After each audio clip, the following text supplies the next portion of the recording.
Hey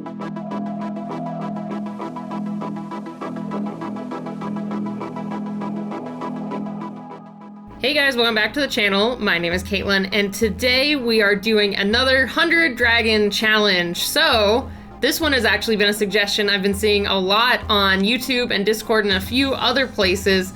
Today we're gonna do a skeleton dragon, which I'm super digging. I always love doing cool skeletal beasts and like adding some more creepy elements. This week we got a double creepy thing. If you guys didn't see it on Wednesday, I had a creepy Bowser video, which was super fun to do, so go check that out. And then today, we're just gonna do a really creepy skeleton dragon. So basically for this one, I was kind of wanting to combine both, I guess, the main aesthetic of skeleton, but also kind of make it zombie-ish. I wanted to show some like meat and flesh and like a combination of a couple different things. The main inspiration for this one was I was thinking if this was like a lich dragon, like it was just in this weird in-between of undead and alive. And most of its characteristics were still in bone, but I really wanted to make sure to highlight like some muscles or skin. Like I could imagine just like the skin is like melting off of its body, and you can see some big chunks of exposed muscle, but I know I wanted to really highlight the skeleton more than anything. So the first thing I did was I looked up a couple of different skull ideas. So there's so many cool different reptile skulls out there, and I wanted to find one to take inspiration from. And I picked one of the Arizona native animals. I think it's also in different parts of southwest, there we go, southwest of the United States. But the Gila monster has a really cool skull. It has these really intense like rivets and bumps all over the inside of the skull, which I didn't actually look up what they do. I'm really interested to know why it has like this more bumpy skull compared to like other reptiles. I'll have to do some research on that because I'm pretty interested in that. But basically the main inspiration for this was the Gila monster's skull, and then I kind of added some spikes that kind of look more like horny toad spikes. I really love all the different spines and spikes that come out of a horny toad skull. They have like these two main like horn-like spikes, and they have some cool ones coming out of their cheeks. Either way, they have a lot of cool spikage going on their heads. And then for the rest of the body, I kind of combined a lot of different skeletal ideas. So we had the Gila monster head, and then I also referenced a snake skeleton for the whole neck and body structure.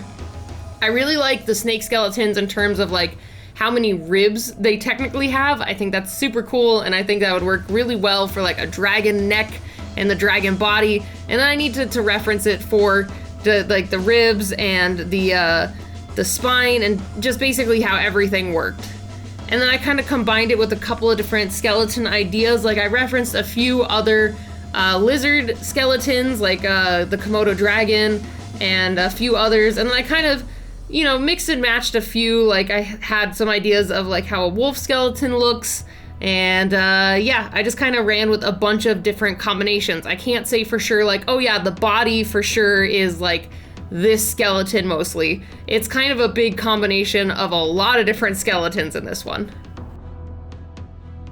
So now with the rough sketch planning out of the way, it was time to jump in and do the final pose. So I started out with a horizontal one, but I'm like, we haven't done a vertical piece in a really long time, and I know I wanted to do one. Plus, I had kind of an idea of how to crop this guy in on the piece and just kind of make an interesting perspective shift.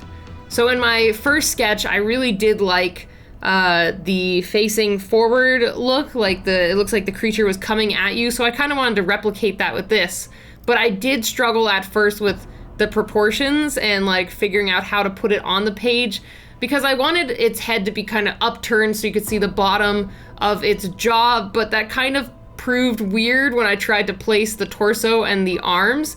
So I did the like initial posing, I had to erase that, and even this one I think I got a little too cozy towards the bottom of the page, but we made it work. It still looks great, and I really like this pose. But I wanted the front part of the body and the forearms and the claws to be coming towards you, but I really wanted the eye to come up to the head, because I was going to be putting a lot of details into that head and really making it look like super interesting. Like I was really excited just for that part. And then this also got to show off the really long neck. I realized that my proportions are probably a little bit off. I made the neck very long, so we're just gonna say that this is a very long neck boy with a very small torso. That's how it's gonna be. But I wanted to show off the neck specifically because I wanted to put like really cool spines, or not spines, the spine. I wanted to put the spine going up it and then add a lot of like muscle chunks and skin chunks. Like I really wanted to show those off. So I wanted them to be exposed on the neck, and I thought it would work really well to kind of have this upturn, like looking down at you, see the bottom of my jaw pose to really show that all off. And then this also left an opening of like, well, if this is a skeleton dragon, it probably doesn't have any muscles or skin on the bottom of its jaw. Let's show off the tongue coming through the bottom of the jaw. And I was so excited for that. Just that little touch just added some really interesting, creepy element. So then that does beg the question, like how would it just exist? Would the tongue just flop out the bottom of it? Like that'd be super like gross looking, or does it have to kind of hold the tongue between its teeth pretty constantly? Or like, I don't know how that one would work anatomically, but I like the idea of it. I think it's super cool. So now with the pose out of the way, it was time to jump into inking, and this guy was really fun in terms of the detailing. Like I loved adding all the little details of the skull, like adding the spines and giving it some really good textures. Like the muscle I was really excited for, and I already know, I think some of you might get after me for it. I did not follow the muscle groups exactly. I did not have any type of anatomy reference in front of me. I just was like, I think it would look cool if the muscles were connecting from here to here. So I did not get super technical with this one. I just kind of looked at where the muscles would look good, basically, and just seeing like where we could have some cool connections, like where on the throat do I want to show like a major muscle group and like need a pop of red, basically, is what I was kind of thinking. So there's probably a couple muscles here that do not make sense in terms of anatomy, but I thought they looked really good for the overall composition and look of this dragon. And then one more thing of inspiration I forgot to mention was I kind of thought about making the spines a little interesting. So they're not exactly how they are historically or like in our renders, but I kind of had the idea of what if we made the spines kind of look like a Spinosaurus set of spines, like these big flat-ish plates. And I think that was a really fun idea. Like I loved adding those in, and it just kind of added a different type of spike instead of the traditional like just random jaggedy spikes that go down a dragon's back. I was like, oh, we could just pull one from like a dinosaur, and I think it worked really well and just added a cool little feature to it.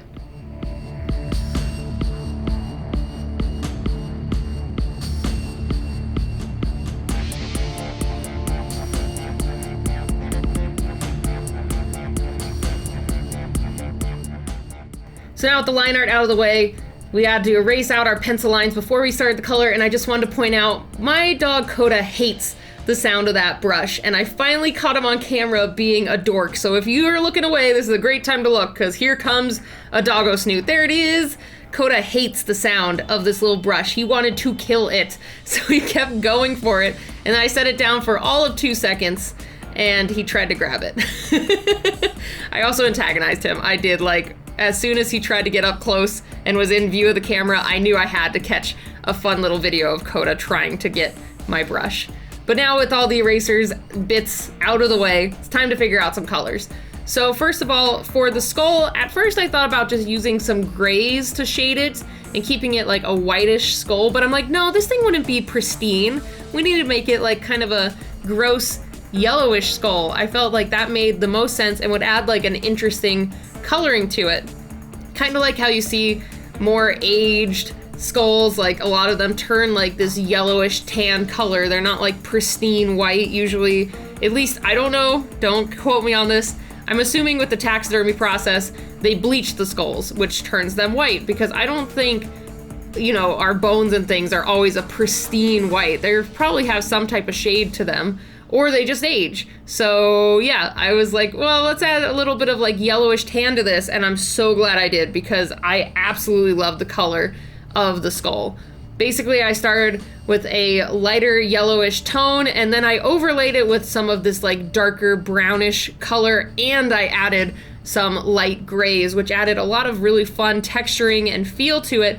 And after it all dried, it looked just like bone. Like, I was so happy with this, and I was like, man, I need to make sure to do this when I digitally color, because like, there's so many things I've been learning from doing Copic coloring that I'm like, why don't I apply this to my digital coloring? And I think it must just be like, you know, I'm so used to the way I color digitally, or just there's like a disconnect in the tools I use or something.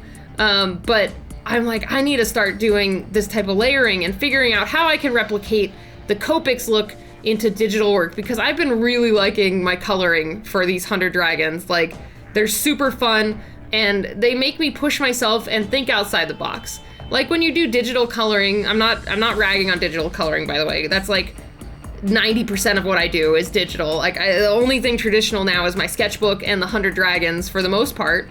And, you know, I still love digital art, but you can always just like pick the color, you know, you go to your color wheel, you pick it, and you're done. I know there is a lot more layering to it when you do digital art, but with like Copics or traditional art, it kind of makes you think about like, oh, if I want this color, then I need to combine these two colors or like overlay these two colors. And I know that's possible with digital, and it would probably make my digital art stronger, but like, when you don't have the ability to punch something in a color wheel, like, it makes you think about how to replicate those looks and colors in a different way. I know that was a side tangent. I've been noticing a lot of the times by 100 Dragons, I either get into some motivational speech or some side tangent. I don't know why that happens, but it just does. Maybe because most of these videos are like all voiceover with not a lot of me. But, you know, it's just something I noticed with these, and I always kind of find random weird things I notice while making these creatures.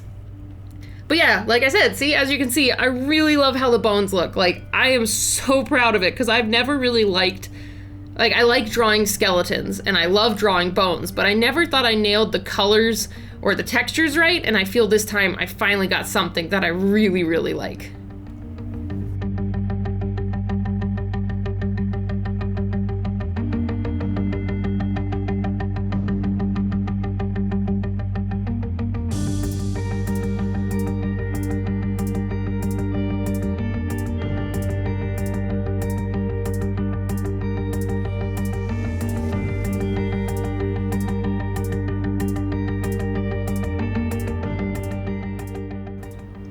And now we're on to the skin, which I chose like a darkish, grayish black, because first of all, I kind of imagined this dragon being a dark color while it was like alive, so to say.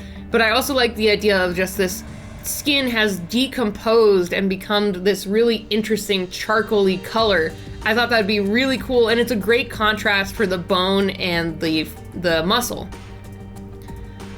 The black really helps the other colors pop and really shows off the bone and the red muscles, so I just knew I had to go with a dark color for its like weird melting flesh.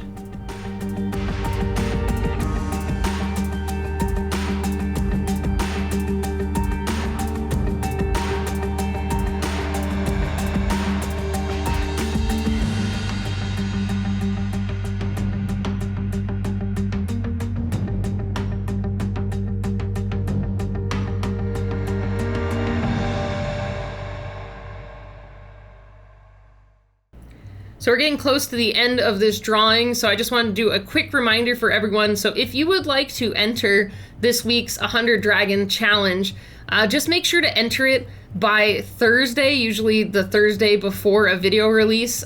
Try to get it in by around like 5 p.m. Mountain Time, or Mountain Standard Time.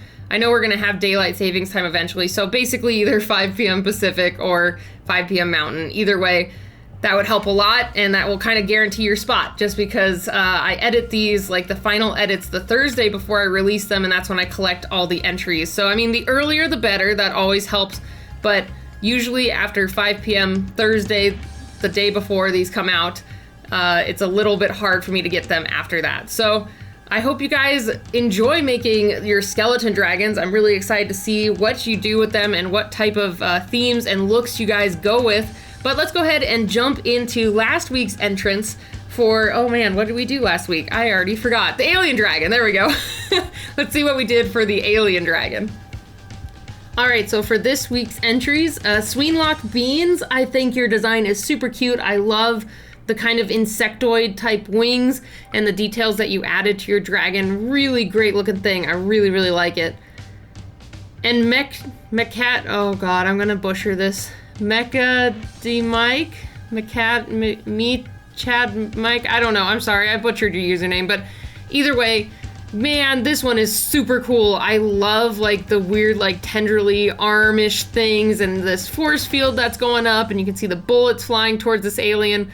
Really cool, like really dynamic piece, and I love the coloring. But overall, everyone, you guys did awesome. Again, I say this every time, but like, you guys blow me out of the water. There were so many creative ideas. I really liked, there was one that was like a throwback to the alien from Looney Tunes. There was some that were like the alien like attacking or being captured and being based off of other like animals in our ecosystem, and like some with some amazing lighting and backgrounds. Like, you guys are going all out. Like, you blow me out of the water every time. Really amazing work. So thanks again, guys, so much for stopping by and checking out this video. And if you would like to participate in this week's skeleton dragon, make sure to post on Twitter or Instagram with the hashtag KM100dragons and post it on there before Thursday 5 p.m. Mountain Standard Time / Pacific Time, somewhere in there. Just basically the night before. Try to get it in as early as you can. That would be great. And I'm sorry, guys, those are the only platforms I'm taking them on. I know I've had a couple people message me, like, if they can post it on Discord or somewhere else, but as of right now, it's only Instagram and Twitter. Maybe we'll change it in the future to have a Discord area to submit it, but at least right now, it's a little bit too hard to go multi-platform, so I just picked 2. So thanks again, guys, for stopping by. And if you aren't already, go ahead and hit that subscribe button. I have new videos every week, and I will see you guys next week. Bye, everybody.